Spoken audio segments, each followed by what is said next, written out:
Hi, I'm Carmen. And I'm Steven, and this is Vienna Past and Present, where we walk through the gilded and sometimes not so gilded halls of Vienna's history. When we have the time, I guess. Carmen, how have you been? It's been a while. Yeah, it has been a while, hasn't it? Well, busy, I guess, which is why we haven't done a podcast episode in a while. Right, it was a couple trips, finishing your program. I think there were some things. Oh, and a move, which I guess is, Yeah. I guess that takes a little time. Took a little time, yeah. I finished a degree. I did travel. I went to Tenerife. Okay. Have we done an episode since then? Honestly, I don't even know when things happened at this stage. Yeah, I don't think so either. So yeah, a bit of traveling. And then I also moved house semi-spontaneously. I mean, I knew that I wanted to move, but then it happened a bit faster than I intended. So yeah, I was a bit out of commission for a while. Yeah, so get back to work. Okay. Yes, exactly. Leave nothing on your plate. Okay, those all went well, though? Yes, it went well. I hope that it's not too echoey. I've tried to set myself up a space that works, but it is a new setup, so the audio we'll have to see. From your brand new pillow cocoon that you just told me about, we hope it works. I've tried to surround myself with pillows because it's not super furnished yet, and so I think it could be quite echoey, but I hope my pillow cocoon does the job. Yeah. We will find out. All right. How have you been? Have you been up to much? Have you enjoyed the time off? Work has been kind of busy for me recently. We've had some really nice days here in Seattle as well. So been kind of like some social stuff, a lot of dog parking. I have a dog named Bo. Sometimes you probably hear him in the background, depending on the editing. But yeah, just stuff like that. I want to say I took like a little trip or two. I've been to Portland, just some little local stuff. But yeah, otherwise just waiting here, lonely for us to record. Okay, well, I'm back. Rub that in. Mm-hmm. Yeah, thanks for the guilty conscience, I know. Okay, yeah, you've been waiting around forlornly, I'm sure. Yeah, very sad. All right, well, today's topic is really perfect for this show because it is something from the past that still really shapes Vienna in the present. In fact, it's arguably one of the biggest reasons that Vienna dominates the world livability rankings. When we talk about livability, that implies housing. Not just water. Okay. Not just water, although we're proud of that as well. Oh, yeah. Not to be overlooked. But obviously housing is a big part of that. And so today we are looking at Red Vienna, which was quite a radical socialist experiment in Vienna that has had a really lasting impact to this day on the city. Yeah, so first let's rewind and kind of set the stage for when this all started. It's the end of World War I. So when Habsburg rule ended, it's not always clear like how vast and how quick that change was for, Vienna for sure, for Austria, for the Empire, for Europe even. So it's November 18. 4 years of war had passed. The world of the House of the Habsburgs, it collapses almost overnight. So for centuries, they had ruled this vast, very diverse empire between the Alps and the Balkans. Often they had ruled a lot more of the globe than that even. Yes, we had an episode about that, I think, right? The far-flung colonies. We have touched on it, yes. Enough of the world that they had like their own AEIOU and, surrounding, mystique, okay? So and random colonies in places like the Nicobar Islands, lest we forget. Oh, right. Those. Okay, that's a good episode. Revisit if you haven't. Yeah. So when Karl I, the Emperor, relinquished power in November of 1918, the Austro-Hungarian Empire disintegrated into this patchwork of new nations: Czechoslovakia, Hungary, Yugoslavia, Poland, and also this little landlocked republic initially called German Austria, and soon after that, simply Austria. I think what's noticeable there is that it kind of divided amongst linguistic lines, right? And so the German-speaking part is what remained, and so that's why it was German Austria. But the city of Vienna itself didn't shrink, of course. At this moment, it wasn't just a capital city. It had been the center of this superpower for several centuries by that point. It was this huge metropolis. It was, really set up to govern this big, kind of sprawling nation of 50 million people. But suddenly, overnight, it was the capital of this country of barely 6.5 million. that is an 87% decrease in population. Yes, I did do that math. Wow, I've never done that math. I mean, I guess intuitively I knew that it got way smaller, but 87% really is. Yeah, and you do feel that, okay, as an outsider visitor, right? I remember the first time I went there, I was like, oh, Austria. I'm like, yeah, like cute mountains and skiing and ... right? So like I get to Vienna and I was like, whoa. I was like, this is like big and opulent, and there's like a lot of just layers of crazy great architecture, and I was just like, okay, you feel a lot more of like the grandness once you get there. So yeah, this part, I feel this factoid. Okay, and I think visitors, you kind of feel it. Yeah, it's true. It's also the one big city in the country, really. I mean, our second biggest city is like 250,000 people. So And I guess it makes sense, but I don't know. When I think of other smaller countries, I just think of like smaller capitals than that. Like it still feels kind of outsized, but in a cool way. yeah, true. Anyway, the problems at that point, they were immediate. They were pretty brutal. So Vienna had lost its empire, but like Vienna, the city, didn't lose its size, didn't lose its complexity. So the imperial supply chains that fed the city at that point, grain from Hungary, coal from Bohemia, those were now foreign imports. Previous trade agreements, they were these imperial agreements that weren't really considered fair anymore. So blockades, political chaos, choked distribution, inflation spiraled. Then, on top of all that, that winter was particularly merciless. The coal was starting to run low. Children were fainting in their classrooms. I read families burnt their furniture for heat. And the 1918 flu epidemic was just starting up. Jesus Christ, I forgot about that. Yeah. But yeah, that was happening at the same time. A lot at once for this big megalopolis-esque kind of city for the day that suddenly had just its front and backyard to draw from or something. I'm just going to keep adding to this list, because I'm running out of like also words. And we're not done yet. How about that? Housing was a catastrophe at this point. During the war, construction had nearly stopped. So when the returning soldiers, all came back to the city, and refugees arrived from the periphery of the old empire that was now not one anymore, apartments that had been built for one family suddenly had to hold three families. Beds were rented in shifts, which I think Carmen's going to touch on later. Mm-hmm. Tuberculosis was starting to spread, like just a lot of, crowded, sick people, freezing kind of conditions. Like poor hygiene, right? And yeah, just masses of people, I think, all together, obviously. Probably one reason why there was also a pandemic at the same time. Yeah, I'm sure this did not help at all. And, like I've been saying, Vienna was just not designed for mass urban poverty. It was more of this imperial showcase kind of city, like with this royal family and their residences and like all of that for centuries. So as happens in chaotic situations like this, political opportunity started to appear. It was in this vacuum with all of the hunger, the illness, the unemployment, humiliation, just kind of generally, new political forces, one called the Social Democrats, began to consolidate power. So that next year, the municipal elections of 1919, the Social Democrat Workers' Party won control of Vienna city government, not narrowly, but very decisively. And now that the empire was gone, Vienna had to reinvent itself, not just as this imperial capital, but as a social capital more. It wasn't quite a revolution in the Bolshevik sense. It was framed more as like a municipal transformation, more practical, administrative, systematic. But Vienna was about to become a laboratory for sure. Like, if the market could not solve this housing crisis, the city was going to. Like, if children were malnourished, the city was going to feed them. And if inequality was structural, which it really was at that point, then policy was going to restructure it. And that experiment came to be called Red Vienna, which, I'd heard of maybe once before talking to you about different topics, Carmen. But yeah, this is one that I knew very little about.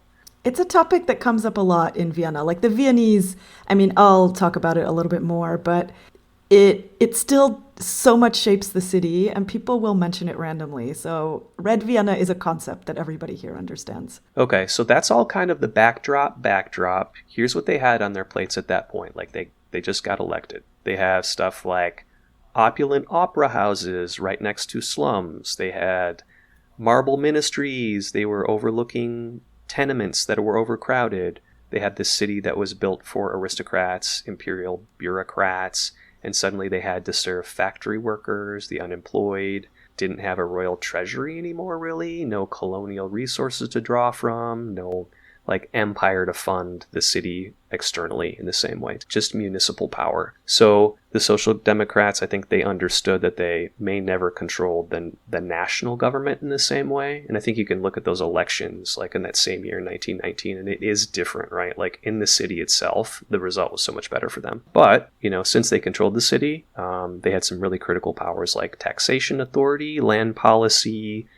They could do housing regulation, education, public health. So yeah, there's much more to it. That's kind of the detailed recap, if I may. But if we boil it down and try to fit, into a line that sounds cool to me personally, which is what matters, it's kind of like this. Like if Vienna can't shrink to fit its new, smaller Austria, it's going to transform to fit the people there, at least. So I think that seems to frame it well in my mind, and listen to the rest of the episode, see what you think. But that's knowing what I know that feels right. So I think that's a really nice framing. I never thought of it that way, but yeah, I think Vienna did kind of transform itself to serve the people, and that's what the socialist experiment really was. Right. And we did put the parts of this episode together kind of separately, so really hope it meshes well.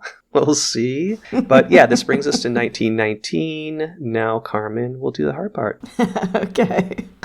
Yeah, we kind of have it in two parts this time around, a bit of a different format. But yeah, as you said, the city really became a social laboratory at this point, with the Social Democrats in power. You have this ongoing housing crisis, the hunger, the aftermath of the collapsed empire, everything that you already explained, ended resulted in a very dire situation for the populations. But at the same time, it really created the conditions for something new to emerge. And a main focus for the Social Democrats from the beginning was housing, because that was the main source of a lot of the poverty and strife in the city. There just was not enough affordable housing, and it made life incredibly hard for returning soldiers, as you said, refugees, but also people who were living here anyway. And on top of that, things are getting very crowded because the whole empire is kind of, shrinking, right. But Vienna is attracting a lot of the people who are coming from the peripheries. So something you already briefly mentioned was this concept of people renting beds, and that was called Bettgier in German. And so, when we talk about a housing crisis, it was this dire that the lucky people managed to rent a room, but there were many people that were too poor to even rent a room, and so they rented beds, and they slept in shifts. And so you would rent a bed for 6 hours, sleep, go to work. I mean, these were working people. They would go to work in the factories or wherever they worked, and then they would come back and sleep again. But in between, other people would sleep in that bed. You just imagine the stress of that. And I wouldn't really know this part because I'm such a good sleeper, and it's something that I brag about. I can fall asleep so quickly. But I mean, for people who can't, how crazy, literally kind of crazy that could make you. Right? If you just couldn't sleep enough ever. Yeah. And I mean, I don't think any of this was quiet at all, right? Because you're renting a bed. There's other people renting other beds probably next to you who are also in shifts, people coming and going. I mean, I think this is like the hostel from hell, basically. But you had a lot of these people that really, couldn't afford anything else. And this was the solution that was found at the time. I do have to say, though, that this phenomenon predated the collapse of the empire. So this was not something that came about because of the collapse. Oh. It actually really arose primarily out of the rapid industrialization and the growth of the city around the turn of the 20th century, because, there was a big growth leading up to this whole period with industrialization. Yeah. And I found some statistics that around 1900, so around the turn of the century, around 1 in 10 people in Vienna was renting a bed, or sometimes they were also renting a room. But, something like 10% of the population is basically, one step up from homelessness, really, just barely scraping by. Wow. Okay. And managing to rent a bed. And the people who rented a bed, they were not even allowed to use the kitchen or the other facilities. They literally were allowed to use the bed, and that was it. Wow. So I don't even know how that worked. Yeah. It sounds very difficult. People who rented a room, there were a lot of the people also managed to rent a room. They could use the kitchen, and they were kind of seen as part of the apartment. Okay. Like it would be today. But yeah, the people renting beds, they didn't really have access to anything. And so the collapse of the empire didn't create this housing crisis, but it did exacerbate it on some level. And at the same time, what you already mentioned was that it created a vacuum for totally new policies to then deal with this problem. Part of it was like partially resolved. The fact that housing was extremely expensive was actually partially resolved by hyperinflation because they froze rents in the immediate post-war period. They froze the rents to 1914 levels. And then there was hyperinflation, which meant that the rents, basically ended up being very, very low. But that obviously created other problems and didn't do anything to solve the space issue and the scarcity issue. And homelessness increased, although actually, it became much more affordable in general because of the hyperinflation. But then, of course, everything else also gets more expensive. So, it's a downward spiral. Yeah. But homelessness increased. Even so, the situation leading up to the First World War was that a classic apartment was about 30 square meters, which is around 320 square feet. Which is pretty small. That's small. It housed 5 people on average. Whoa. Yeah. And it consisted of a bedroom and a kitchen with a shared toilet and running water out in the hallway. So, it's very limited amenities. Obviously, at the time, running water and toilets were still a bit of a luxury to have your own. But this was the situation that people were living in. Yeah, that sounds so small. I'm like 30 square meters is too small for me alone. That's like a studio. Yeah, I feel like that's a very small studio that you're really you are being very strategic about what you even bring in. And I mean, that's before 4 other people move in. Yes. The whole family in there. So... Yeah, that's the situation. And so to address this, in the post-war period, the Social Democrats, after they came to power, as you mentioned in the 1919 elections, the city then really embarked on one of the most ambitious projects of reinvention, I think, anywhere ever. So starting in 1920, Vienna began building thousands of new apartments, which were known as Gemeindebauten, which means actually really literally means municipal housing. And this was basically buildings that were built and owned by the city. They were built all throughout the city, even in the most affluent areas. And there was a real vision behind this because they were really designed to provide healthy, dignified living conditions for working people. And so these municipal houses, they included large courtyards with trees and playgrounds. They had laundry houses. They had bathhouses, kindergartens, libraries, medical clinics, basically all the trappings of modernity at the time. And the idea was really to help create a healthier and more equal society. And there was a slogan associated with this whole vision, which was Luxus für alle, meaning luxury for everyone. Wow. Okay, that seems very modern. Are these, what part of these are still functional? Are there still kindergartens or medical clinics in these buildings? Or is it now that space is something else? Or... Well, I don't know exactly how these buildings now look, but it's a very common thing in Vienna still today, also for newer buildings that have been built, that you have, a doctor in the complex, that you have a kindergarten on site. That's actually very common. Wow, okay. Sounds like, quite a legacy then. All right. Yeah, it actually surprised me in a way when I was reading up on this, because I think there was a bit of a period in between where they didn't really build that way, but obviously, there was this early example from Red Vienna, and now today, as you say, very modern, this is what they're doing again with the newer projects that are being built in the last, 15, 20 years. So this all sounds good, right? Luxury for everybody, bathhouses, etc., building all these municipal housing blocks for people to live in, but doesn't come for free, obviously, and it cost a lot of money and had to be paid for. Oh, that. Oh, right. Yeah. Minor problem. And so, as you kind of already pointed out, the state wasn't really in a great position to start with. I mean, the empire has just collapsed. The royal treasury is in a shambles. The whole political scene has to kind of be reformed as well. In all of that chaos, they did embark on this great project, and they ultimately did manage it without loans or foreign investment, which is quite good because it kept it very independent. And they relied instead on an innovative tax policy that taxed luxury goods and introduced a highly progressive tax on housing that financed about a third of the construction costs. So that means, people who had houses, who had larger houses, anything that was seen as luxury was taxed quite heavily. So there were taxes on private cars, there were taxes on larger apartments, there were taxes on domestic servants, for example, anything. Wow. All of that was taxed. And the idea behind that, of course, was that kind of the rich people of society would be helping to fund housing for ordinary people and would be helping to support the working class, which was the socialist approach. And it worked very well up to a point, but I think you can maybe already see where some of the fault lines might start to form. Yeah, when like what you're saying already, if I am, try to imagine, 5 years ago, certainly like before this, it was still this imperial capital where there were just like nobles and stuff from various places. So this is such a change. Yeah, exactly.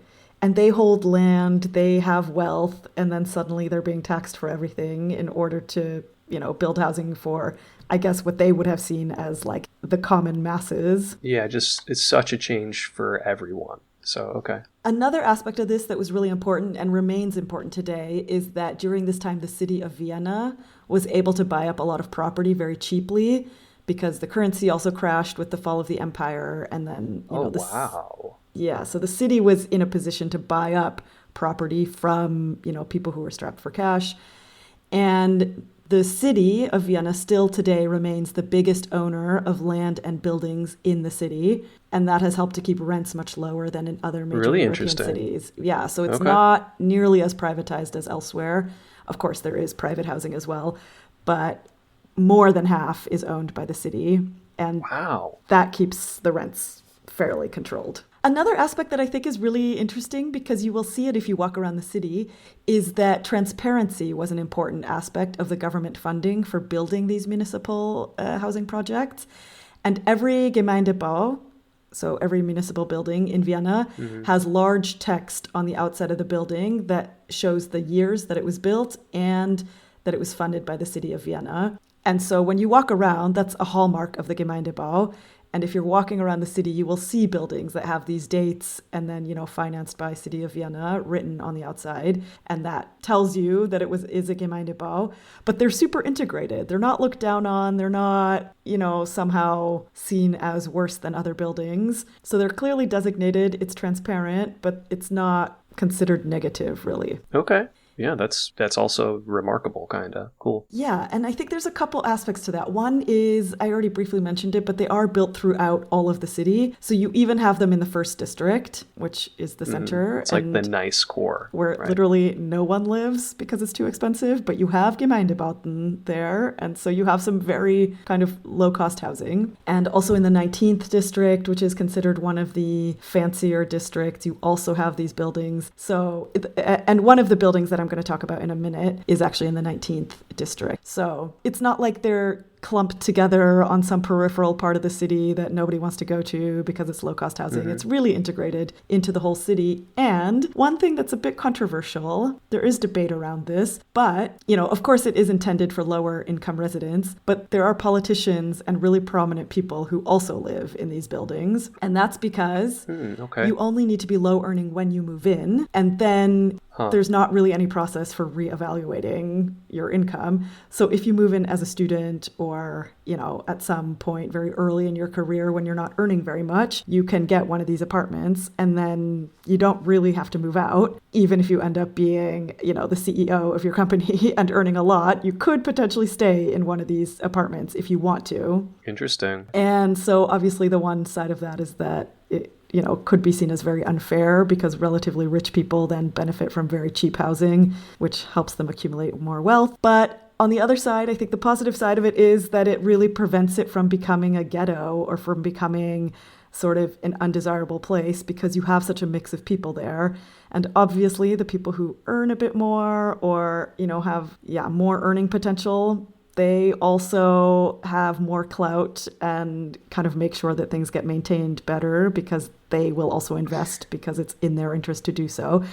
Okay. Yeah, and I'm sure there's so much complexity to these topics, this one too, but yeah, overall your sense is that for the city of Vienna this seems to work well, right? Yes, it does seem to have worked well. And I will say that there is debate around the fact that, higher earning people can still stay in these buildings. And I think there is now I haven't looked into it recently, but I think there was at least some discussion about having some maximum level that you could earn. But then it's always a question of how do you check that? And, you know, if there's one thing Viennese people are good at, it's finding loopholes and ways to avoid to avoid getting caught by the authorities. We're very good at that.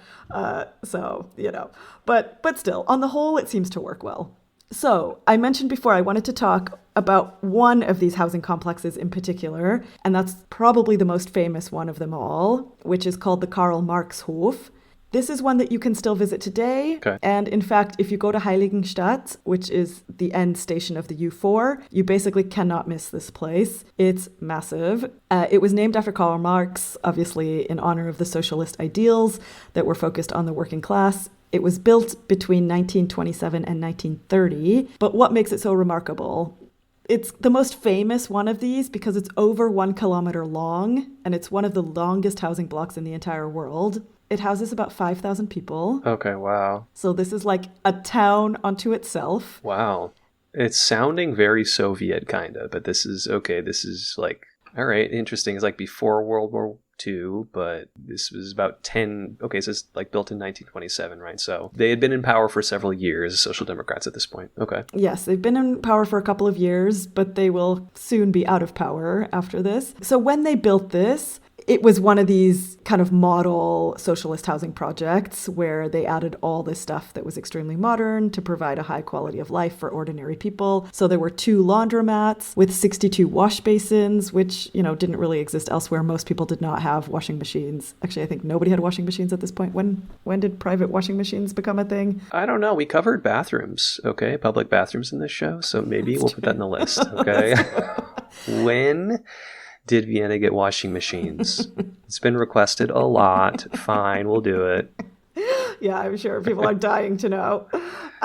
Speaking of public baths, there were also public baths with baths and showers. There were 2 kindergartens. There was a dentist, an emergency care, a post office. So, I mean, it really was a small town. You had everything that you needed. Building. Yeah. And so this really served as a symbol of the heyday of the socialist experiment that went from 1919 until 1933. Have you been in this building? I have not been inside. Actually, I would like to go inside. I have walked through it. I think everybody in Vienna has walked through it in the sense that there are these arches that you can walk through, and then you come into a courtyard. You know, people walk through that courtyard very often because to get to some of the tram stops, you kind of have to walk through the courtyard. So I've been sort of in the confines of the building, I guess, but I've not actually been inside an apartment or like in the building itself. Well, go there, be like, I need a wash basin. It is an emergency. Okay. I hear there are 62 wash basins. Yes. That's what so where are they? Yeah. We worked it out. But one thing... Yeah, expect pictures soon. Well, I will take a picture, actually. I could post a picture. Because one thing that is, I think, maybe worth pointing out, you said that it sounds very Soviet. And in terms of the ideals behind it, it is, right? It's housing, mass housing for, you know, the working class people. But it's not just like a concrete block. It's got style to it. It's got some color. It's got some decorative aspects to it. So they really tried to make it look nice. Okay, cool. You know, it's got a distinctive look. Okay, yeah, I want to look this up now. Yeah, so I think in sum, we can say that this experiment really helped bring about a housing revolution that brought modernity to the masses in Vienna.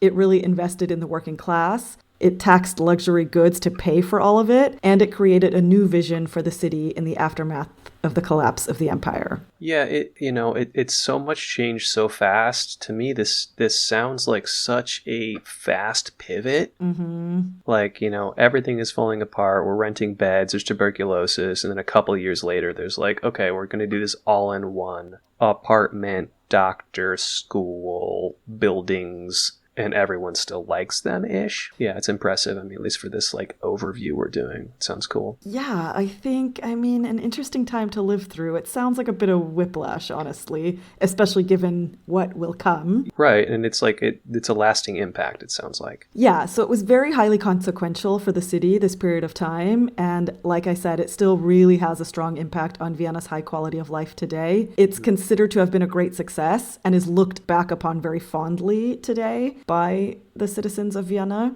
And despite this, though, Red Vienna only actually lasted for about 15 years. Yeah, like some short and intense. Short and intense, I think, sums it up. Yeah. It was very ideological. It was experimental. It was this real laboratory of new ideas. But as you may imagine, it also unleashed resistance and backlash in the 1930s. So in our next episode, we're going to look at the end of Red Vienna in 1933, what that meant for the city, and also Austria's turn toward Austrofascism, because it is connected. And the Karl-Marx-Hof will feature again in our next episode, because it was at the center of a short civil war that broke out. But we'll get to that in our next episode, so you'll have to wait for the details on what happened there. Okay. Little cliffhanger. Right. So the setup is like big housing blocks, lots of wash basins. We have solved the, bed renting thing, sort of. But yeah, interesting. But there's trouble on the horizon, very clearly. Yeah. Yeah.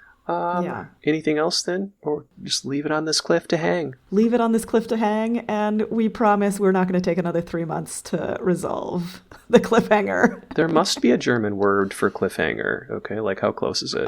What is the German word for cliffhanger? That's another cliffhanger. Don't tell them, okay? Actually, to learn the word, you'll have to tune in next time. Okay, good. Love it. Wow. Thanks for that save. Uh-huh. Okay, well, that's it for our show. So thanks for listening. And if you liked what you heard, share with your friends or leave us a 5-star review.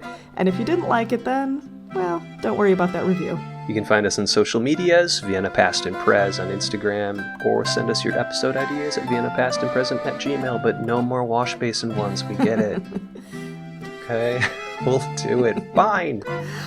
Auf Wiedersehen, pfiat euch, Papa. Bye. Did I get you totally out of your groove? I'm sorry. No, it's fine. That's good. But I was like, wait, just the groove of this is weird.